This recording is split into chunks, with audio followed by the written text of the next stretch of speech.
manhã.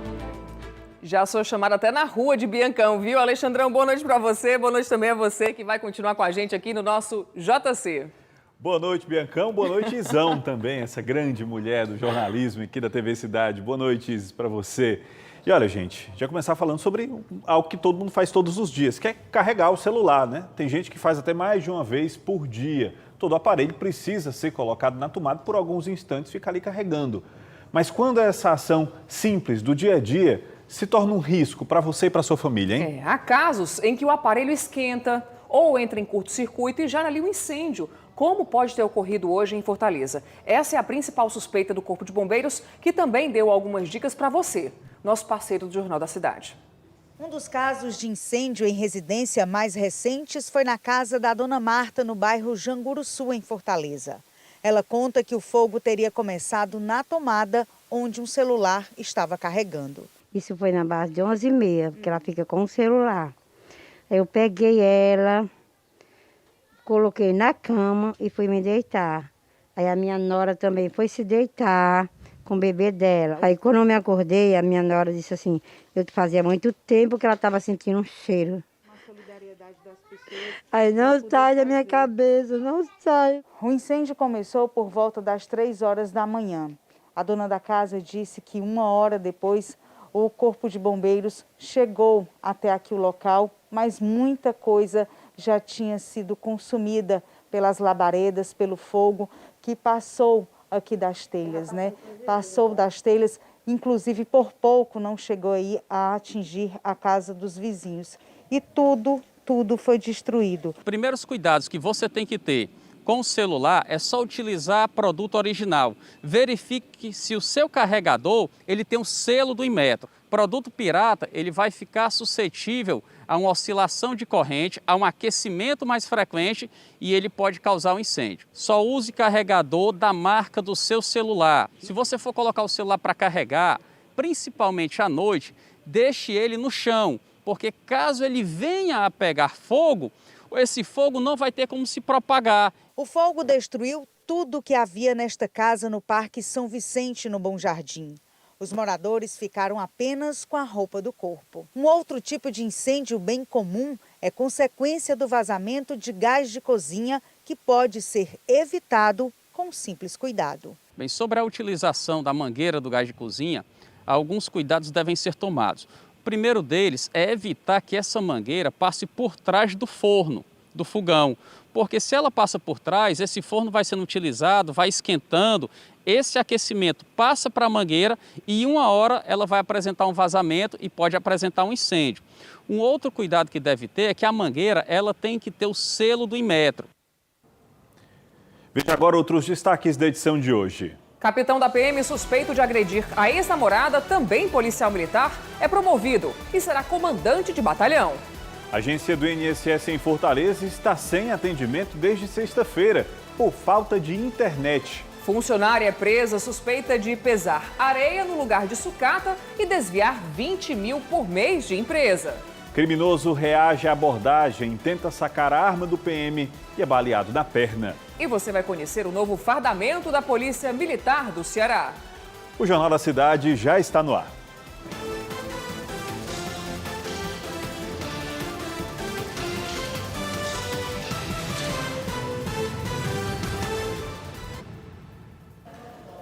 Nesta segunda-feira, quem iria viajar de Fortaleza para Rio de Janeiro, São Paulo, Belém e Juazeiro do Norte pela empresa Itapemirim sequer chegou a entrar no ônibus. Os veículos não deixaram a garagem em direção à rodoviária porque os funcionários da empresa decretaram greve por tempo indeterminado. Os veículos não deixaram a garagem. Consequentemente, não chegaram aos passageiros. Diversas viagens em Fortaleza da empresa Itapemirim foram canceladas. Dentro do prédio, funcionários e representantes do Sindicato dos Trabalhadores nas Empresas de Transporte Rodoviário de Passageiros, Intermunicipal e Interestadual do Ceará. O motivo foi uma greve decretada por funcionários da empresa Itapemirim. Felizmente, os trabalhadores estão hoje, dia 15 de fevereiro, com os vales refeição e alimentação em atraso 5 e 6 meses, salários em atraso, que foram pagos fracionados, em parte, dezembro, janeiro e fevereiro. E a empresa, até o momento, só tem proposta para pagar parte desses salários. A greve foi decretada em Assembleia Geral ainda na semana passada. Desde 2016, segundo o sindicato, a empresa passa por problemas financeiros e alega que um processo de recuperação judicial impede o pagamento integral de salários e direitos de funcionários. Só para você ter ideia, o pessoal de outubro ainda não recebeu as férias. FGTS em atraso, INSS e nem o pagamento do PIS está sendo feito porque a empresa não informou. Este funcionário, que prefere não se identificar, explica que a situação está difícil. Ele foi demitido no início da pandemia e recontratado posteriormente. Só que, desde que voltou, não conseguiu receber um salário completo. A situação é difícil, a gente que tem que garantir, levar o sustento para as nossas famílias, tendo que trabalhar diuturnamente, muitas vezes arriscando aí a vida, do transporte de vidas, que você sabe a responsabilidade que é, e a empresa, infelizmente, vem faltando com essas responsabilidades, que é o cumprimento desses proventos, os nossos pagamentos, cesta básica e muitos tickets, no caso a alimentação, que alguns setores recebem. De acordo com o sindicato que representa a categoria, a diretoria da empresa foi informada na última sexta-feira que este movimento aconteceria. Esse prazo se encerrou nesta segunda-feira e até então não houve nenhuma negociação por parte da Itapemirim. Sendo assim, a greve continua por tempo indeterminado. Infelizmente, nós temos a lamentar que a culpa não é dos trabalhadores, é do sindicato. É a empresa que ela promete como sem falta e falta como sem dúvida, tanto com os trabalhadores como com os usuários. A empresa Itapemirim foi procurada para comentar a greve e falar sobre os cancelamentos das viagens, mas não respondeu à nossa produção até agora. E o capitão da PM, suspeito de agredir a ex-namorada, que também é policial militar, foi promovido de cargo uma semana após o crime.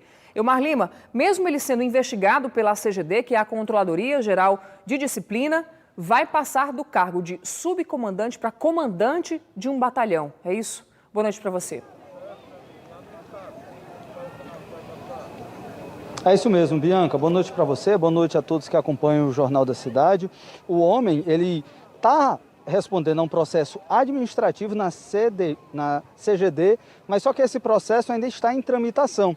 Enquanto isso, 8 dias após a agressão, presenciada por algumas testemunhas, ele foi promovido. Ele era subcomandante de um batalhão aqui em Fortaleza e agora ele vai comandar o 11º Batalhão de Polícia Militar, que fica na cidade de Pentecoste. Ele recebeu uma promoção mesmo depois de ter agredido uma mulher. De acordo com testemunhas, ela foi socorrida dentro de um carro no bairro Benfica no final do mês de janeiro, sangrando inclusive. O homem foi visto, a ação foi aberta no CGD, e mesmo assim a Polícia Militar o promoveu e ele vai sim assumir o 11º Batalhão, viu? Volto com vocês. Obrigada, Elmar, pelas informações. Eu lembro que na época o Ricardo Lima tratou desse assunto e foi dito, né, que além da investigação, esse policial, esse capitão seria afastado das funções. Não aconteceu, ele passou inclusive aí da função de subcomandante para comandante de um batalhão, o 11º lá em Pentecoste. E olha, auditores fiscais do trabalho lançaram uma campanha pelo trabalho doméstico decente. Isso para identificar trabalhadores que estejam exercendo a função em condições irregulares. Por exemplo, você sabia que a partir de 4 dias de serviço dentro de uma mesma casa, segundo a lei, o contrato já precisa ser formalizado? Muita gente não sabe, né? Pois é, são mais encargos, são mais gastos que chegaram com a nova lei trabalhista. Estão aumentando a informalidade na área.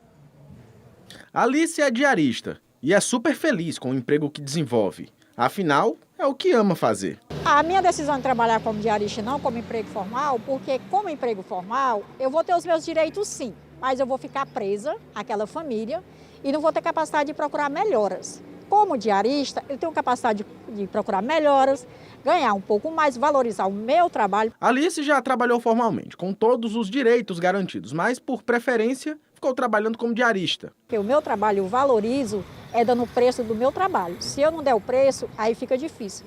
No emprego formal, eu vou ter o preço social, o preço do governo, né? Que é o salário mínimo. Segundo a lei, a partir de 4 dias por semana de serviços prestados, o trabalho precisa ser formalizado. Isso quer dizer que todos os direitos precisam ser assegurados, mesmo se a empregada doméstica residir no seu local de trabalho. O chefe de fiscalização do trabalho do Ceará aponta que várias regras são necessárias na formalização do trabalho doméstico no estado. Existem algumas peculiaridades para o trabalhador doméstico, ou seja, para considerar o vínculo trabalhista é somente a partir de 3 dias por semana. Então, a partir de 3 dias por semana, o empregador vai ter que assinar a carteira de trabalho. Além disso, não pode ter finalidade lucrativa. O que isso quer dizer? É que o empregado doméstico deve trabalhar para o ambiente domiciliar. Ele não pode ser utilizado para a fabricação de bolos, de quentinhas ou qualquer outra forma de comercialização. Se isso acontecer, desconfigura o contrato de trabalho doméstico e vira um contrato de trabalho, como os demais. Daniel explica ainda que o trabalho da empregada doméstica não pode ter fins lucrativos para o patrão. Caso seja comprovada essa irregularidade, também pode haver punição para o empregador. Se for até 2 dias por semana, não é obrigatório o registro do empregado. A partir de 3 dias é obrigatório. A empregada doméstica que reside no local de trabalho, no ambiente essencial, durante as férias ela pode permanecer lá, só que não pode trabalhar, por exemplo. Não utilizar para fins lucrativos, proibido para menor de 18 anos. E começaram hoje as inscrições para o SISU 2022, QR Code aqui na tela. Para participar, o estudante não pode ter zerado a prova de redação do Enem do ano passado e cada candidato tem o direito de escolher até 2 opções de cursos. O prazo vai até o dia 18 deste mês, ou seja, sexta-feira agora, e o resultado da primeira chamada será divulgado na terça-feira da próxima semana, dia 22. Quem não for convocado poderá se inscrever na lista de espera até o dia 8 de março. E o QR Code, vai mudar, mas vai continuar aqui na tela, porque nessa sexta-feira vai começar uma nova etapa do programa CNH Popular. E aqui no telão nós deixamos as datas de atendimento por cidade. Vamos conferir, olha só. Em Fortaleza, o período vai de 18 a 20 e de 25 a 27 de fevereiro. Caucaí e Maracanaú, na região metropolitana, apenas de 18 a 20 de fevereiro. E a documentação necessária é a seguinte: RG, CPF, comprovante de endereço, declaração do CRAS, caso de beneficiário do programa Bolsa Família, laudo médico com código CID, no caso de deficientes físicos, e declaração da Secretaria da Segurança Pública para egressos do sistema penitenciário. E olha, a agência do INSS, no bairro Edson Queiroz, aqui em Fortaleza, está sem atendimento desde sexta-feira. Pois é, e o motivo é um tanto quanto inusitado. Manhã de terça-feira, e a movimentação na porta desta agência do INSS não condiz com a realidade dos dias comuns. Aqui encontramos apenas a Fernanda, que é auxiliar administrativa e procurava resolver um problema. Eu tinha marcado semana passada por telefone, já foi difícil marcar, né? Porque era para abril. Mas aí eu tive que insistir mais um pouquinho e ela tinha conseguido para agora, dia 15, no caso hoje. Ela vai voltar para casa porque a agência está sem internet. Quando eu chego na agência, eu me deparo com isso, né? Que a moça me disse que está sem internet, roubaram os cabos. E o motivo teria a ver com um possível crime que ocorreu na última sexta-feira no prédio do INSS. Assaltantes teriam roubado os cabos de rede que ficam do lado de fora da agência. Outra possibilidade seria a passagem de um caminhão que teria arrastado esses fios. Câmeras de segurança vão ajudar nas investigações do caso. A operadora Oi foi acionada, segundo o próprio INSS, na tarde da sexta-feira, logo após a internet cair. Mas até agora, nenhuma equipe foi enviada ao local. Então vamos lá, a direção dessa agência do INSS nos informou que hoje à tarde uma equipe da Oi esteve lá e a empresa teria garantido que amanhã o serviço já estaria normalizado. Porém, em contato com a Oi, fomos informados que a operadora não é responsável pela internet da agência. Amanhã, então, nossa equipe vai voltar lá para saber como é que está o atendimento. E uma mulher que trabalhava em uma sucata foi presa suspeita de desviar cerca de R$20 mil por semana da empresa. Agora, como? Quem vai explicar para a gente é o Elmar Lima. Elmar, essa mulher que ficou conhecida como Rainha da Sucata, usava sacos de areia para fraudar as cargas, é isso? Exatamente, viu, Alexandre? Olha, de acordo com as investigações da polícia, a Maria Valdirene de Paula, de 34 anos, ela chefiava um esquema criminoso nessa sucata. Como é que fazia? Na hora da pesagem de sucatas, de caminhões, de ferro, eram colocados diversos sacos de areia, o que aumentava o peso da sucata de ferro e, por consequência, o valor a ser recebido. Nessa situação criminosa, segundo a polícia, ela conseguiu desviar 3 milhões de reais em apenas 3 anos. Dá um total de 20 mil reais a cada semana. Tudo isso foi descoberto graças às redes sociais, onde a Maria Valdirene ela tinha uma vida que não condizia com o que ela ganhava. Ela foi presa em flagrante, foi autuada por crime qualificado e pode ficar presa por até 8 anos. A gente continua acompanhando o caso. Volto com vocês. Como todo crime, teve um prazo de validade. Obrigada, Elmar, mais uma vez. E uma carga milionária de cigarros foi apreendida na BR-116, ali no trecho que passa pelo Eusébio, na região metropolitana de Fortaleza. O material produzido no Brasil foi avaliado em mais de 3 milhões de reais. A documentação da carga estava irregular, com o objetivo de sonegar impostos. A Receita Federal foi acionada e aplicou multa de R$ 1.300.000. Essa é a 4ª ocorrência do tipo que a PRF atende só este ano aqui no Ceará. E o assunto agora é futebol aqui no JC. Hoje, Ceará e Fortaleza voltam a campo pela Copa do Nordeste. O Vovô encara o Sport Recife e o Leão pega o Botafogo da Paraíba. O que esperar desses confrontos, hein? O Gomes Farias diz pra gente.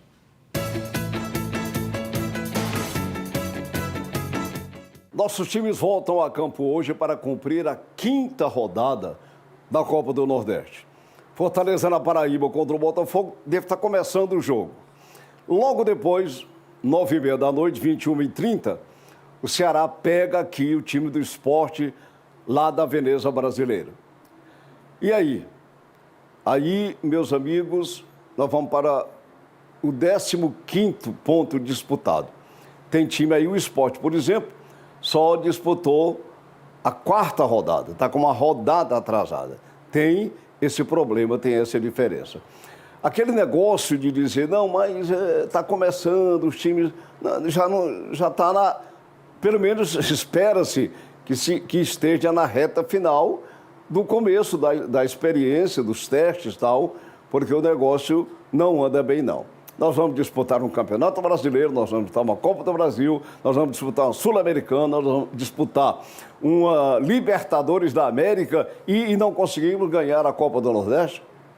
É uma pergunta que eu deixo no ar e espero, sinceramente, uma resposta positiva.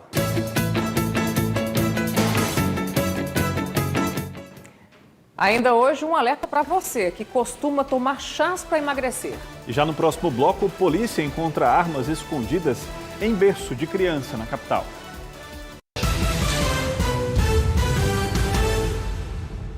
Filho, não esquece de levar o casaco, hein? Tá bom, mãe. Te amo. Ninguém cuida tão bem de você quanto a sua mãe. Só ela conhece cada detalhe da sua saúde. Quer dizer, ela e a Apivida. A Apivida é medicina e odontologia inteligente para todo o Brasil, com inovação, tecnologia e acolhimento para entregar a saúde que você merece. Apivida, saúde pra valer.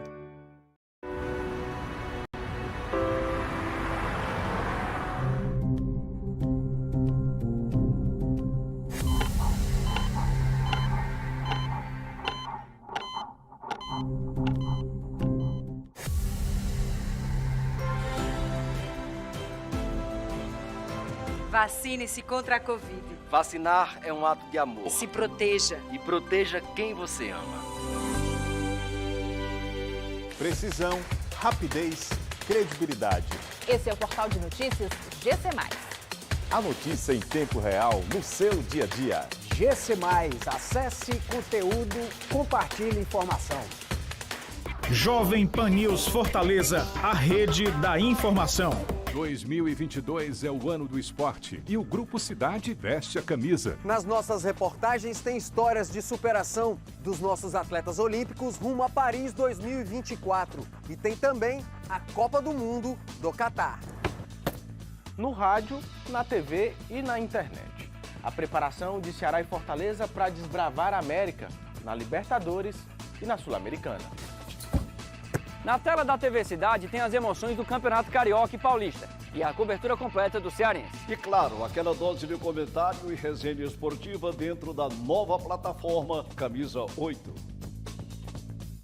A hora mais venenosa da sua TV está de volta e com gente nova no pedaço. Fofoca, confusão, tem pra todos os gostos. E eu, a sua nova venenosa, te espero no Balanço Geral. De segunda a sexta, 14h.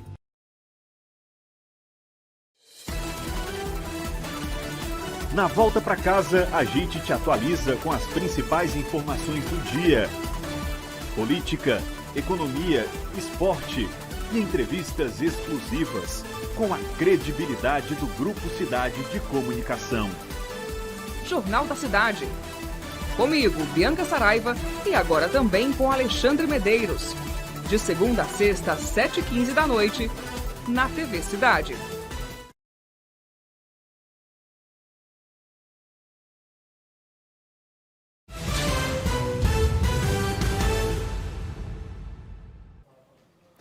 Um policial salvou uma criança de apenas 2 anos que estava engasgada. Isso aconteceu em Nova Russas, na região dos Inhamuns. Jonas Deisson, do portal Sobral Online, tem mais informações. Uma criança de 2 anos de idade que estava desmaiada após se engasgar foi salva por um policial militar nesta terça-feira no município de Nova Russas, interior do estado. A composição da polícia militar se deslocava pela localidade de Linhares, que fica na zona rural da cidade, ocasião em que foi acionada por uma senhora que pedia ajuda para salvar o seu filho, desmaiado em razão de uma obstrução em suas vias respiratórias. Os policiais militares desembarcaram imediatamente para ajudar. Um dos integrantes da composição, o sargento PM Joel, da 2ª Companhia do 7º Batalhão de Polícia Militar, pegou a criança nos braços e iniciou a aplicação da técnica de primeiros socorros, conhecida como manobra de Heimlich. Após algumas tentativas, a criança começou a restabelecer a respiração e apresentou um choro, sinal de vida em situações desse tipo. Logo em seguida, os militares puseram a criança e a mãe na viatura e as levaram a uma unidade hospitalar para receber atendimento médico e checagem do estado de saúde. No hospital foi informado que a obstrução foi ocasionada por uma secreção decorrente de um resfriado. A criança foi então medicada e permanece em observação sem risco de morte. De Sobral, na região norte do estado do Ceará, Jonas Deisson para o Jornal da Cidade. Tá certo, Jonas. Obrigada pelas informações. Importante que todos os pais, responsáveis, cuidadores saibam fazer essa manobra. E 2 armas foram encontradas pela polícia hoje escondidas em um berço de criança dentro de uma casa do bairro Messejana, aqui em Fortaleza. E os donos, Elmar, foram presos ou não? Sim, Bianca, os 2 foram presos. José Ayrton, de 22 anos, e o Vitor Hugo, de apenas 18. Eles foram presos pelos agentes do COTAN, que é um batalhão da Polícia Militar, que estavam fazendo diligências pela Grande Messejana. O José Ayrton foi abordado primeiramente, com ele foram encontrados alguns entorpecentes. Ele foi questionado se havia mais. Ele então disse que tinha um comparsa, um parceiro, e levou os policiais até a casa do Vitor Hugo, que ficava perto de onde ele foi abordado. Lá foram encontradas 2 armas de fogo, um revólver calibre 38 e uma pistola 380 e mais drogas. O mais estarrecedor de tudo isso é que as armas ficavam guardadas dentro de um berço do próprio filho do Vitor Hugo. Um verdadeiro absurdo. Os homens foram presos em flagrantes, levados para o 30º DP, que fica na Messejana mesmo, e lá eles foram autuados por 2 crimes, o artigo 16 e o 33, posse ilegal de arma de fogo e tráfico de drogas. Volto com vocês. Além do crime, é irresponsabilidade enorme, né? No bairro Cajazeiras, mais prisão e apreensão. Revólver, espingarda, munições e um colete à prova de balas com a identificação de uma empresa de segurança estavam com José Antônio de Freitas Santos, de 33 anos. Ele foi localizado em uma casa abandonada na companhia de outras pessoas que conseguiram fugir. E a polícia apreendeu armas de grosso calibre no bairro Sapiranga, também aqui na capital. A operação foi realizada depois de uma denúncia anônima.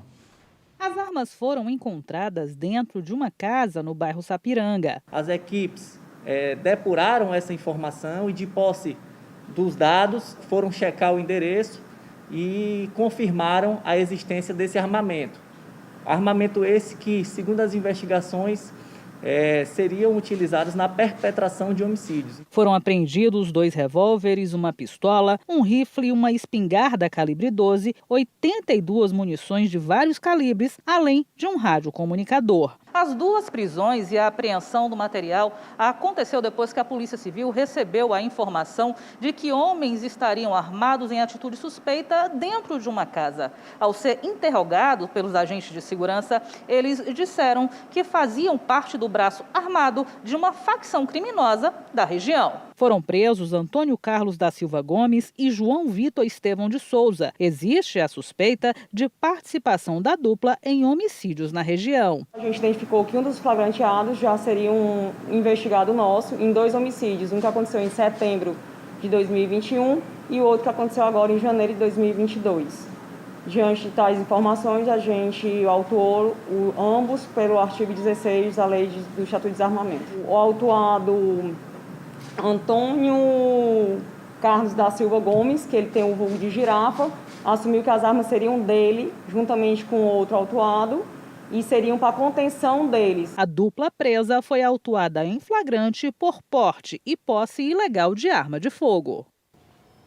E mais um feminicídio foi registrado em Fortaleza. Maria da Paz Soares Rodrigues de Souza, de 30 anos, foi assassinada a facadas pelo ex-companheiro no bairro Jardim das Oliveiras no domingo.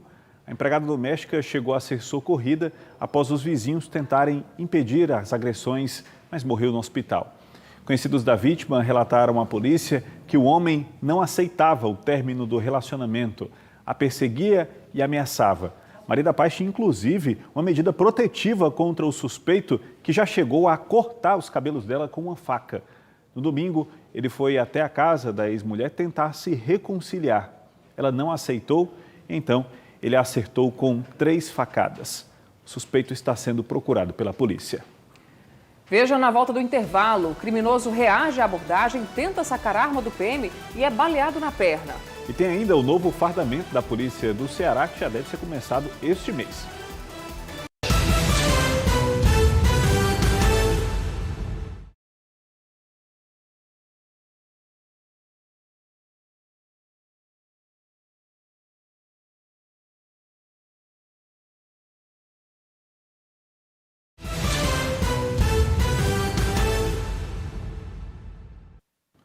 O homem foi baleado na perna ao reagir a uma abordagem policial no bairro Vicente Pinzon, em Fortaleza. Ele ainda foi preso ao lado de mais 2 suspeitos. Gabriel Salles Cardoso, de 23 anos, segundo a polícia, tentou tomar a arma de um agente. Ao ser dada a voz de prisão, um dos suspeitos, ele reagiu e entrou em luta corporal com o policial, tentando sacar a arma do mesmo. Visando manter a integridade física de todos que estavam ali presentes, o policial ele efetuou um disparo na perna do suspeito, agindo em legítima defesa própria de terceiro e evitando assim a injusta agressão. No carro que Gabriel estava, havia mais 2 pessoas, Paulo Juan Santiago da Silva e Lívia Maria Ferreira da Silva, que também foram presos, além de maletas com 2 pistolas e quase 100 munições. Em busca pessoal não foi encontrado nada. Mas na busca veicular foram encontradas 2 pistolas, 8 carregadores e 95 munições, provavelmente intactas. Ele tem passagem pela polícia por tráfico e roubo. Vocês acabaram de ver o policial militar dando entrevista com essa farda azul escuro, com detalhes em azul claro. Pois é, mas a partir do dia 25 deste mês, esse fardamento da Polícia Militar aqui do Ceará vai mudar completamente. E para você não confundir nas ruas, para saber como os agentes estarão vestidos, eu vou chamar agora o Elmar Lima, que vai nos apresentar esse novo modelo. Elmar, cor diferente, mas a mudança vai muito além da estética, não é isso? É isso, Alexandre. A grande mudança começa mesmo na cor. A gente estava acostumado com azul, que já era utilizado há pelo menos uma década pela PM aqui, mas agora a cor é verde, um verde escuro, quase um verde militar. Mas para além dessas mudanças, esses novos uniformes eles foram testados em alta performance para atender às demandas, principalmente dos policiais que estão nas ruas, em diligências, né? Foram investidos 34 milhões de reais em 30 mil kits. Cada policial vai receber um kit com boina, camisa interna, camisa tática, calça, coturno, cinto tático e também meias. Então, você não estranha, a partir do dia 25, os policiais militares aqui do estado do Ceará vão estar com o novo uniforme, esse que você viu aí na sua tela, que ficou bem diferente do atual. Volto com vocês. E mais funcional também. Obrigada, viu, Omar, mais uma vez. Agora veja só como é que ficaram hoje cedo 2 salas de aula da Escola Maria da Conceição Porfírio Teles, no bairro Aerolândia, aqui em Fortaleza. Olha só as imagens, debaixo d'água. Estava chovendo na hora e as muitas goteiras apareceram. Claro, não houve como os alunos assistirem a aula assim, né? Essa daí é a sala do 8º ano. A direção da escola explicou que as turmas foram transferidas para o laboratório e ficarão lá até que seja feita a reforma desse telhado. Um profissional, segundo a nota da Secretaria de Educação, já foi contratado para o serviço. Agora, a gente traz um alerta para você que costuma tomar chás para emagrecer. Essa mistura de ervas, fórmulas prontas, pode fazer mal à sua saúde. Por exemplo, comprometendo o funcionamento de alguns órgãos e até na evolução de doenças. As cicatrizes são de alguém que escapou da morte por pouco. Janine foi diagnosticada com hepatite medicamentosa e passou por um transplante de fígado. A infecção foi causada por componentes de comprimidos manipulados que tomou para emagrecer. Nunca tive muito problema com balança, mas minha barriguinha incomodava. Para dar uma secada, eu tinha os casamentos para ir e eu era madrinha em um. E eu resolvi tomar esse remédio para dar aquela secadinha para ficar bem nos vestidos. Ela ainda lembra de alguns sintomas: enjoo, pele amarelada, urina escura. Houve ainda episódios de confusão mental. Chegou a ser internada 2 vezes antes do transplante. A cirurgia aconteceu em junho de 2019. Um mês depois eu comecei a sentir os sintomas, de uma hepatite. Comecei a ficar amarelada, com enjoo, falando lento, raciocínio um pouco lento. Antes do transplante eu não sabia o que é que eu tinha, Depois do transplante,